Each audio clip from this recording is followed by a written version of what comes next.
बिस्मिल्लाहिर्रहमानिर्रहीम। प्यारे दोस्तों, हज़रत मूसा अलैहिस्सलाम अल्लाह रब्बुल इज़्ज़त के बड़े ही जलील व क़द्र और मुकर्रर पैगंबर थे। ये तमाम पैगंबरों में से हज़रत मुस्तफ़ा सल्लल्लाहु ताला अलैहि वसल्लम के अलावा वाहिद पैगंबर हैं। मूसा अलैहिस्सलाम अल्लाह ताला से डायरेक्ट हम कलाम किया करते थे। यही वजह है कि हज़रत मूसा अलैहिस्सलाम का एक नाम कलीम उल्लाह भी है, जिसका मतलब है अल्लाह रब्बुल इज़्ज़त से कलाम करने वाला। प्यारे दोस्तों, हज़रत मूसा अलैहिस्सलाम इल्म हासिल करने में बहुत ज़्यादा दिलचस्पी जाहिर करते थे। एक दिन हज़रत मूसा अलैहिस्सलाम जब अल्लाह रब्बुल इज़्ज़त से हम कलाम हो रहे थे तो आपने पूछा कि या अल्लाह, इस दुनिया की तमाम मखलूक़ात यानी इंसान, जिन, चरिंद, परिंद आपके हुक्म के खिलाफ हो जाए और आपके अहकामात पर अमल करने से इनकार कर दे तो फिर क्या होगा। इस पर अल्लाह रब्बुल इज़्ज़त ने जवाब दिया कि ऐ मूसा, अगर पूरी दुनिया भी मेरे अहकामात पर अमल करने से इनकार कर दे तो मुझे कोई फ़र्क नहीं पड़ता। मैं इनमें ऐसा जानवर छोड़ दूंगा जो इस पूरी दुनिया को एक ही लुक़मे में खा जाएगा। अल्लाहु अकबर। प्यारे दोस्तों, यह सुनकर हज़रत मूसा अलैहिस्सलाम बहुत हैरान हुए और कहने लगे, या अल्लाह, वो जानवर इस वक्त कहाँ है? तो अल्लाह रब्बुल इज़्ज़त ने फरमाया कि वह जानवर मेरी बनाई हुई बहुत सी चारागाह में से एक चारागाह में चर रहा है।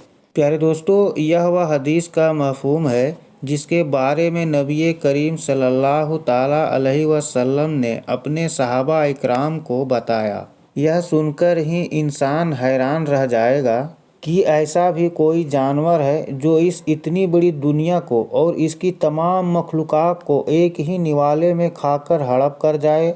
और इस पर यह सोच है कि वह चारागाह कितनी बड़ी होगी जिसमें वह जानवर चर रहा होगा जो इस पूरी दुनिया को एक ही लुक़मे में खा सकता है। बेशक ये जानवर अल्लाह रब्बुल इज़्ज़त की निशानियों में से एक निशानी है और अल्लाह रब्बुल इज़्ज़त तो पूरी कायनात से बेनियाज हैं। अगर अल्लाह चाहे तो क्या कुछ नहीं हो सकता और अल्लाह इस बात की कोई परवाह नहीं करता है कि कोई मेरी नाफरमानी करता है या मेरी इताअत करता है। इताअत करने वालों के लिए जन्नत है और नाफरमान के लिए जहन्नम है। लेकिन किसी के भी इनकार करने से या इताअत से अल्लाह रब्बुल इज़्ज़त को कोई फ़र्क नहीं पड़ता। प्यारे दोस्तों, यहाँ हम आपको एक और जानवर के बारे में बताते हैं जिसका जिक्र कुरान करीम में भी आया है और हदीस नबवी में भी मिलता है। इस जानवर को अल्लाह रब्बुल इज़्ज़त ने कुरान में ज़मीन का जानवर और यह जानवर कुर्बे क़यामत में ज़ाहिर होगा। जब क़यामत आने वाली होगी, यह जानवर अजीब व गरीब किस्म का होगा और इसके अंदर तमाम जानवरों की सिफायत पाई जाएगी। यानी इसकी दुम किसी और जानवर जैसी होगी, इसका मुंह किसी और जानवर जैसा होगा, जिस्म किसी और जानवर जैसा होगा, आँखें किसी और जानवर जैसी, यानी इसका पूरा जिस्म ही किसी न किसी जानवर से मिलता जुलता होगा। यह जानवर निहायत ही तेज़ रफ्तार होगा और उन आबादियों का चक्कर काटेगा जहाँ पर अल्लाह रब्बुल इज़्ज़त के नाफरमान लोग मौजूद होंगे और उन आबादियों के इर्द गिर्द चक्कर काटकर यह भागता हुआ गायब हो जाएगा।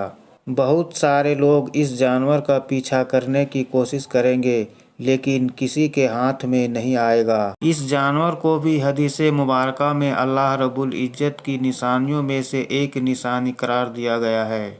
यह जानवर जिन जिन आबादियों में चक्कर काटेगा वहाँ पर अजाब और जलजले नाजिल होंगे।